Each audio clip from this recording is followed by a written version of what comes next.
네, 만나서 반갑습니다. 네, 이렇게 만나보니까 또 새롭죠? 네, 오늘은 이제 녹화한 영상을 통해서 여러분들한테 이제 수업을 진행하려고 해요. 제가 녹화를 하는 이유는요, 제가 대면 수업을 이렇게 해보니까요, 각 반마다 조금씩 차이가 있어요. 그러니까 어떤 반에는 이런 얘기를 안 해주고 넘어가기도 하고, 어떤 반에 또 이렇게 얘기를 해주고, 그러면 편파적이잖아요. 사실. 그러면 공평성이 어긋나기도 하고요. 특히나 온라인 같은 경우는 또 저 혼자서 막 하는 경우들이 많이 생기더라고요. 그래서 온라인 때만큼은 그래도 이렇게 일정하게 모두에게 똑같은 수업을 제공하는 게 예, 교사로서의 제 사명을 다하는 게 아닌가 라는 생각이 들어서 이렇게 영상을 촬영합니다. 네, 좀 복잡해 보이지만 제 방이에요. 네, 굉장히 좁습니다. 제 방입니다. 네, 이곳에서 이렇게 촬영을 할 텐데 제가 지금 이제 방송은 여기다가 지금 보면서 노트를 하고 있는데 이 최종 화면이 여기서 나와요. 네, 모니터를 두 개 쓰거든요. 그래서 제가 이쪽을 보고 이렇게 수업을 하더라도 좀 이해를 해주셨으면 좋겠습니다. 네, 저희 그러면 수업을 시작하도록 하겠습니다. 자, 수업을 시작하는데 보면 이제 새로운 프린트 제가 드렸을 거예요. 그 새로운 프린트에 보니까 앞에 단원 이름이 바뀌었죠. 네, 사림 세력과 정치 변화. 우리가 앞에 배웠던 부분들은 어떻게 보면 이제 태조 때부터 해서 조선의 기틀이 마련돼 가는 그 부분들에 대해를 좀 집중적으로 배웠다면 그러면 그때의 조선 안에서는 그리고 조선 외부에서는 어떠한 일들이 좀 있었는가 이런 것들을 배워보는 시간을 좀 가져보도록 하겠습니다. 그래서 먼저 제가 이 지도를 먼저 보여드리는데요. 프린트를 보고 오시면 보이겠지만요. 이 조선이라는 나라를 기준으로 해서 여기 명나라, 여진, 일본 이렇게 해서 이제 크게 3국이죠. 크게 세 군데의 조선은 어떻게 대처하면서 살았는가. 네.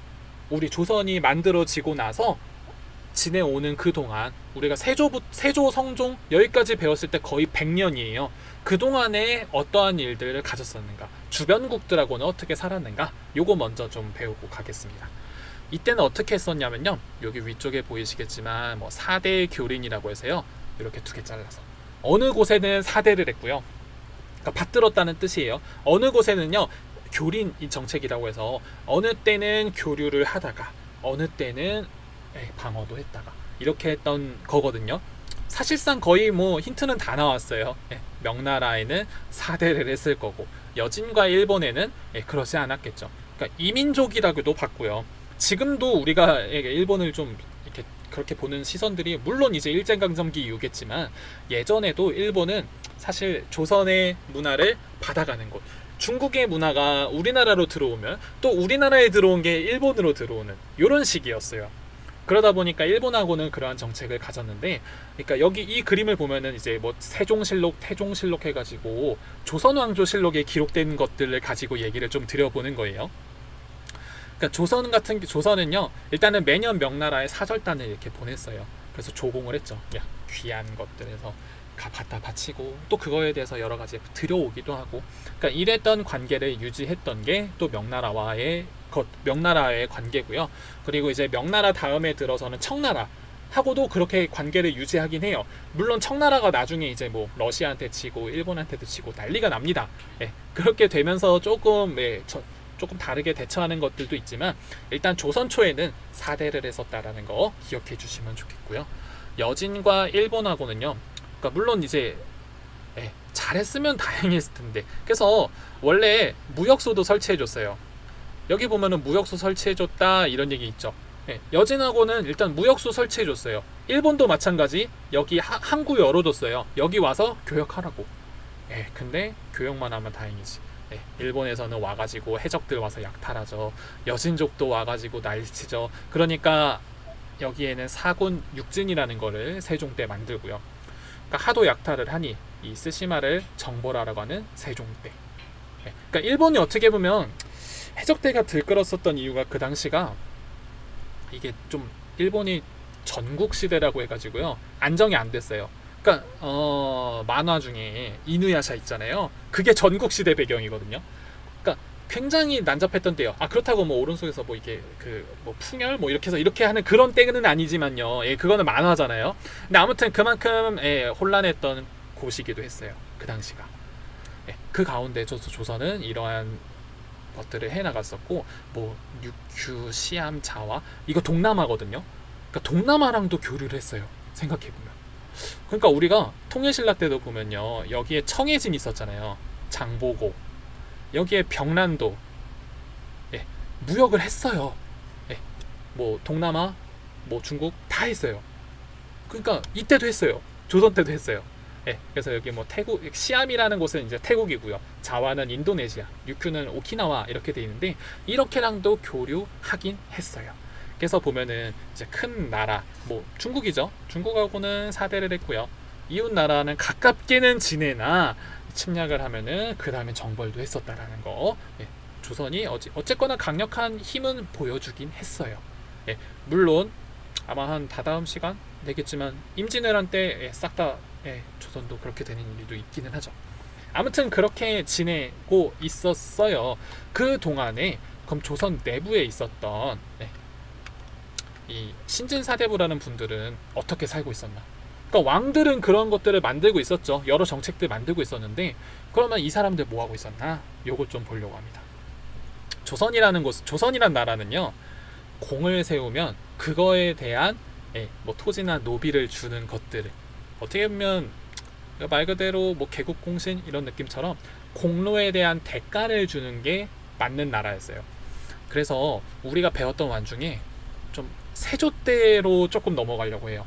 세조 때 보면은 어떤 일이 있었냐면요, 제가 아마 예전에 설명 안 드렸을 건데, 계유정난이라고 해서요, 세조가 조카인 단종, 그 앞에 왕이죠, 단종을 죽이고 왕에 오르는 사건이 있어요. 그러니까 이러면서 어떻게 보면 세조가 뭐 왕권을 강화했다 이렇게도 했지만, 어쨌거나 세조를 도왔던 사람들이 있어요. 그러니까 이 사람들이 어쨌거나 이렇게 공로에 따라서 토지를 받아서 있었었고, 태조 이성계 때도 그랬을 거고, 태종 이방원 때도 그랬을 거고, 그때의 개국공신들, 공을 세웠던 사람들은 한 자리씩 이렇게 받았거든요. 그 사람 중에 한 명이 정도전 아저씨거든요. 그러니까 그 조선이 건국될 때도 온건파, 급진파 있던 것처럼 이분들은 급진파 분들이에요. 네, 그분들을 우리는 뭐라고 부를 거냐면 이제 훈구라고 부를 거예요. 훈구라는 건 뭐냐면 이게 공훈자 옛 구자예요. 어떻게 보면은 이제 세조 때에 만약에 공을 세워서 올라온 사람들이 있어요. 이 사람들이 성종 때까지 갔어 만약에. 그러면 성종 때 입장에서는 예전에 공을 세운 사람들이에요. 그쵸? 네, 그래서 훈구파라고 부릅니다. 그래서 지금 이 훈구파, 살인파 얘기할 때는요, 우리가 이 세조 때와 성종 때를 좀 왔다 갔다 많이 할 거예요, 오늘은. 자, 그렇게 훈구파 분들이 어쨌거나 자리를 차지하고 여러 가지 일들을 하고 있고, 특히나 이제 사대부 분들은 그런 게 있죠. 그러니까 왕이 즉위를 했어요. 즉위하는데 도움을 줬어요. 근데 말 그대로 배우자가 없어. 그럼 대를 이을 수가 있어요? 못 잇죠. 그럼 어떻게? 왕비 드려야죠. 그럼 누구 드려요? 그래도 레벨이 맞아야 되잖아요. 그렇다고 신라시대 때처럼 근친을 할 수가 없잖아요. 그때 당시엔 신분이 있었다 보니까 성골과 성골끼리 결혼을 하는 일들이 있었다고 배웠나요? 배웠나요? 그랬어도 사실 이제 왕들이 오래 못 살았다라는 얘기도 있었고, 이것이 이런 문제들이 생기는구나 하면서 고려시대 때부터 안 그랬잖아요.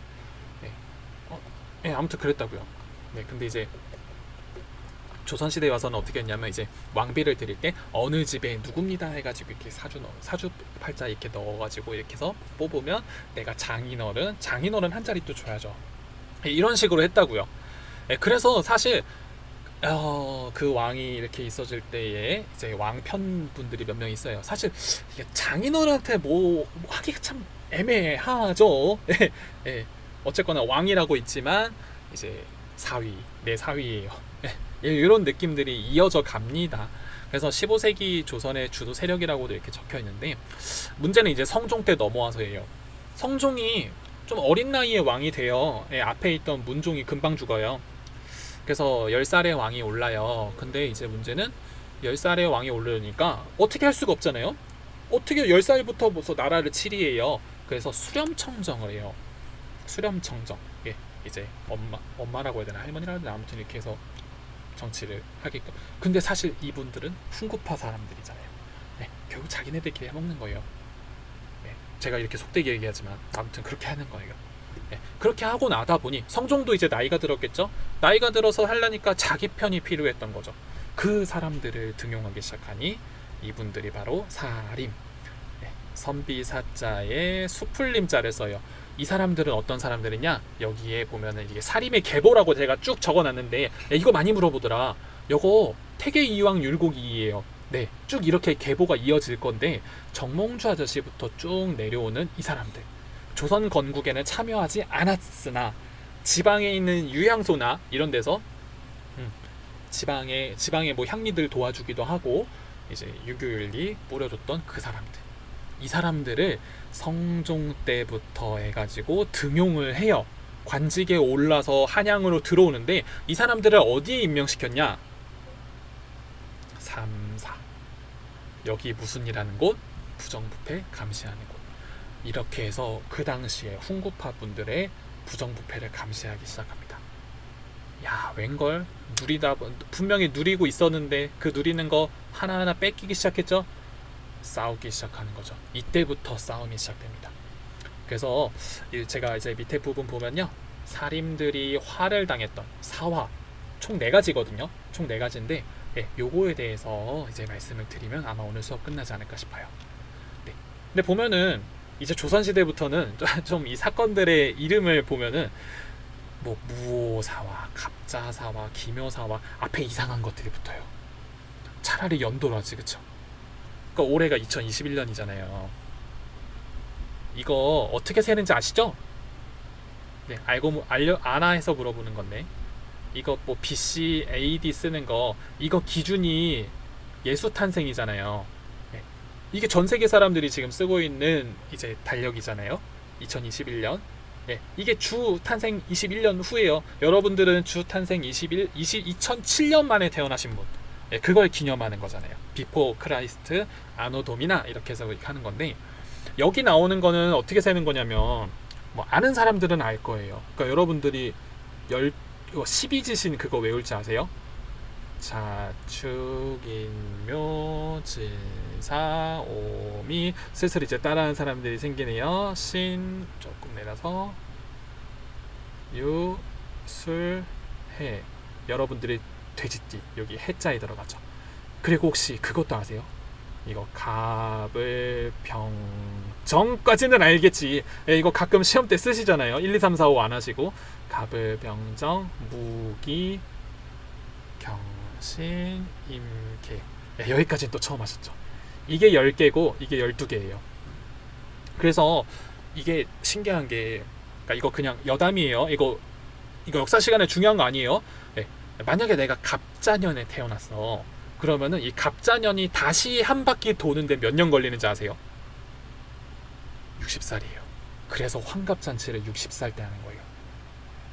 이게 한 번 돌아오는데 60살이 걸려요. 다시 갑자년이 돌아오는데. 네, 그래서 여기 보면은 무오년은 여기 무오 요때인 거예요. 그러니까 요렇게 해서 이제 앞으로 조선시대 때는 요런 사건들 앞에 이름이 이렇게 붙어요. 무오년에 있었던 사화, 갑자년에 있었던 사화, 기묘년에 있었던 사화. 네. 이것도 외우기 쉽게 하려고 막 초등학교 때만 어떻게 배우셨는지 모르겠지만 아무튼 요거 알고 가시라고. 고등학교 때 아마 알려주실려나 싶어서 이렇게 말씀을 드려요. 아무튼 여담입니다. 저런 일들이 있었다라는 거, 저런 게 있다라는 거 알고 가시면 될 것 같아요. 그러면 이 사화들에 대해서 좀 본격적으로 말씀을 드릴게요.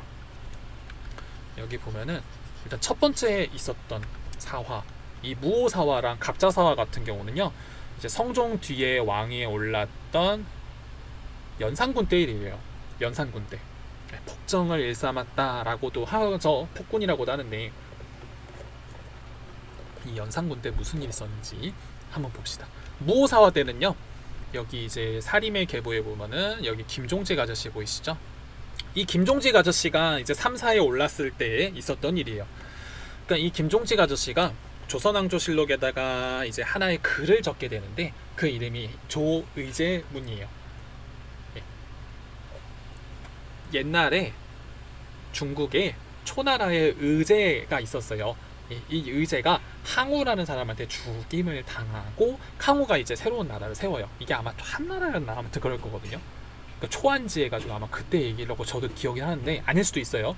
아무튼 그때 당시에 항우가 의제를 죽여요. 그러고 왕이 되는데 문제는 훈구파 분들은 세조 때부터 있었다 생각을 했을 때 세조는 조카인 단종을 죽였잖아요. 그러고 왕이 됐잖아요. 야, 이거를 김종직이가 쓰려고 하네. 이 살인놈들을 다. 네, 그렇게 된 사건. 네, 그래서 김종직 일가 뭐 김종직의 제자들 다 몰살당하고 유배당하고 그럽니다. 예, 이런 명분이 필요했던 거예요. 예, 그냥 죽일 수는 없잖아요. 그냥 몰아낼 수도 없죠. 어쨌거나 성종 때 등용이 된 사람이고, 예, 그 사람은 어떻게 그냥 몰아냅니까? 명분이 있어야죠. 마치 이성계 장군이 위화도에서 돌아올 때도 명분을 내세웠던 것처럼 조선은 참 이런 명분이 많이 필요해요. 그러니까 이런 것들 때문에 싸워요. 많이 싸워요. 앞으로 사림간에서도 싸우거든요. 이런 일 겪어서 주도 세력 됐으면 좀 잘 좀 하지. 어쨌거나 의견 충돌이 생기니까 그 안에서 또 싸우는 거예요. 아무튼 그런 일이 있습니다. 네, 아무튼 무오사화는 요런 일. 무오년에 이렇게 한번 훑어지고 나서도 어쨌거나 이제 살인파 분들도 어느 정도 살아나신 분들도 있겠죠. 근데 이제 그로부터 이제 한 몇 년 지났어요. 얼마 안 지났다. 갑자년이면요. 다시 돌아온 지 얼마 안 됐네요. 아무튼 요때에 연산군 때 있었던 일 잠깐 한번 말씀을 드릴게요. 연산군도 어쨌거나 어머니가 계셨겠죠. 근데 이 연산군 어머니가 몰아내질 때 무슨 일이 있었는지 연산군은 몰랐어요. 너무 어렸을 때 일이라 몰랐어요. 근데 물론 이제 한참 이제 폭정을 일삼고 있었다고 하지만 이 갑자사화 이후에 굉장히 연산군이 더 폭정을 일삼았다 이런 얘기가 있었거든요. 왜냐하면 너무나 충격적이었거든. 이 사건의 배우자들이 이 배우자들을 훈구 세력이 저 살인 쪽에다가 얘기를 해서 하려고 했더니만 이 사건을 알아보니까는 훈구파 사람들도 엮여 있는 거예요. 웬걸. 이거는 그러니까 이 갑자사화 같은 경우는요. 사실상 살인들이 화를 입은 게 아니라 그 당시에 선비라는 선비 전부 다가 화를 입은 사건이에요. 그래서 저는 이거 외울 때 그랬어요. 갑자기? 나도? 하고 가는 그런 사화라고 저는 이렇게 배웠거든요. 그렇게 기억하라고. 그만큼 이 이후로 연산군의 폭정이 굉장히 극에 달았고요. 그래서 연산군을 다룬 그 영화나 이런 거 보면요, 그 경복궁에 이제 근정전이라고 왕이 이제 회의를 하고 진짜 실제로 진무를 하는 곳인데, 야, 그곳이 그렇게 차가울 수가 없었어요. 그러니까 물론 카메라 필터로 이렇게 했겠지만, 야, 그렇게 차가울 수가 없었어요. 연산군 때는 말 한마디 못했다예요. 그러니까 어떻게 보면 경연 이런 거는 꿈도 못 꾸는 거고요, 당연히. 그랬던 때라고 합니다. 성종 때 기틀을 잘 만들었죠, 너무. 홍문관도 만들었고 경연도 다시 복귀했고 의정부도 다시 권한이 올라갔는데 연산군 때 사실상 그 권한 제대로 못했어요. 그러다 보니 이것도 한두 번이어야죠. 너무 위태위태했었죠. 그리고 어쨌거나 재상 정치를 따라가면 왕이 잘못하고 있으면 신하들이 막아야죠. 그렇게 해서 연산군을 몰아냅니다. 이게 중종 반정이라고 해서요. 중종이 다시 그래서 중종이 왕에 올라요. 그렇게 돼서 연산군을 몰아냅니다. 그래서 연산군은요, 뭐 조선왕조실록 이런 데도 실록이라는 이름으로 안 표현되어 있고요. 연산군 일기라고 표현되어 있어요. 어쨌거나 왕이 올랐었으나 여러 가지 일들이 너무 많았었고요. 그거에 의해서 몰아내진 왕이 중종이에요. 근데 이제 중종 때 즉위가 되고 나서 중종이 왕이 됐을 때 사실상 중종도 자신의 편들을 만들기 위해서요. 훈구 세력이 그리고 너무 많잖아요. 그러니까 나 때 이제 또 공을 세운 사람들, 이 사람들 또 봐줘야 되는 거예요. 이 사람들 뭐 주고 해야 되니까. 그래서 이때에 조광조라는 사람, 여기 살인파 보면은 여기 또 조광조 있죠. 그러니까 요 사람을 등용을 해요. 그러니까 어떻게 보면 중종이 이 조광조와 함께 많은 것들을 만들어가요. 이성계 때 마치 정도전이 있었던 것처럼 중종 때는 누가 있었다? 조광조가 있었어요. 그러니까 이 조광조라는 사람이 뭘 했냐면, 여기에 지금 이제 뭐 조광조에게 듣는다 하면서 얘기가 나오는데요. 조광조가 여태까지의 공신 목록들 가운데에 구라친 거를 싹 다 가져와야 되겠다. 그래서 이거를 어려운 말로 위훈삭제라고 해요. 거짓된 공을 접고 공로를 받은 사람들 다 그거 삭제하겠다. 그리고 두 번째, 도교 행사를 중지했어요. 그래서 이게 소격서라는 게 있었는데 이거 폐지. 그리고 새로운 인재를 등용하는 현량과라는 걸 실시를 해요.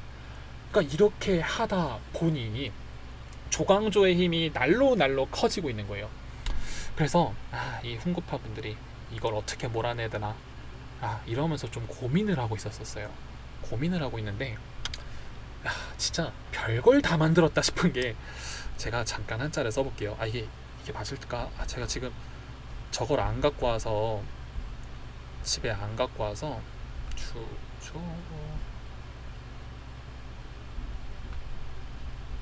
요게 무슨 뜻이냐면 뭐 주초위왕이란 글씨예요.